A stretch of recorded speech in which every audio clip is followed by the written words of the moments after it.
Lorsque j'avais 6 ans, j'ai vu, une fois, une magnifique image dans un livre sur la forêt vierge qui s'appelait Histoire vécue. Ça représentait un serpent boa qui avalait un fauve. Voilà la copie du dessin. On disait dans le livre, les serpents boa avalent leur proie tout entière sans la mâcher. Ensuite, ils ne peuvent plus bouger et ils dorment pendant les 6 mois de leur digestion. J'ai alors beaucoup réfléchi sur les aventures de la jungle et, à mon tour, j'ai réussi, avec un crayon de couleur, à tracer mon premier dessin. Mon dessin numéro 1. Il était comme ça. J'ai montré mon chef-d'œuvre aux grandes personnes et je leur ai demandé si mon dessin leur faisait peur. Elles m'ont répondu « Pourquoi un chapeau ferait-il peur ?»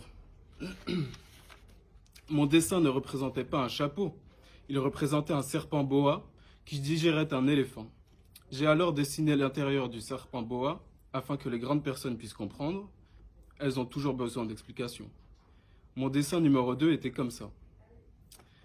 Les grandes personnes m'ont conseillé de laisser de côté les dessins de serpents boa ouverts ou fermés et de m'intéresser plutôt à la géographie, à l'histoire, au calcul et à la grammaire.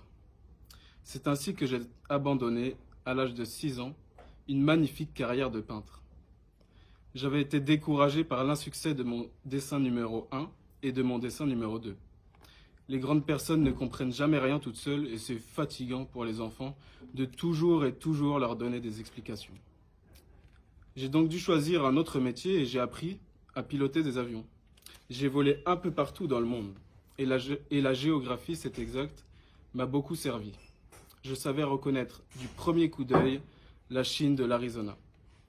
C'est très utile si l'on est égaré pendant la nuit.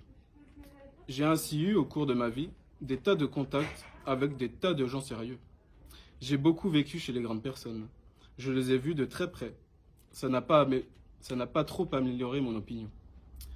Quand j'en rencontrais une qui me paraissait un peu lucide, je faisais l'expérience sur elle de mon dessin numéro 1, que j'ai toujours conservé. Je voulais savoir si elle était vraiment compréhensive. Mais toujours elle me répondait « c'est un chapeau ». Alors je ne lui parlais ni de serpent boa, ni de forêt vierge, ni d'étoiles. Je me mettais à sa portée.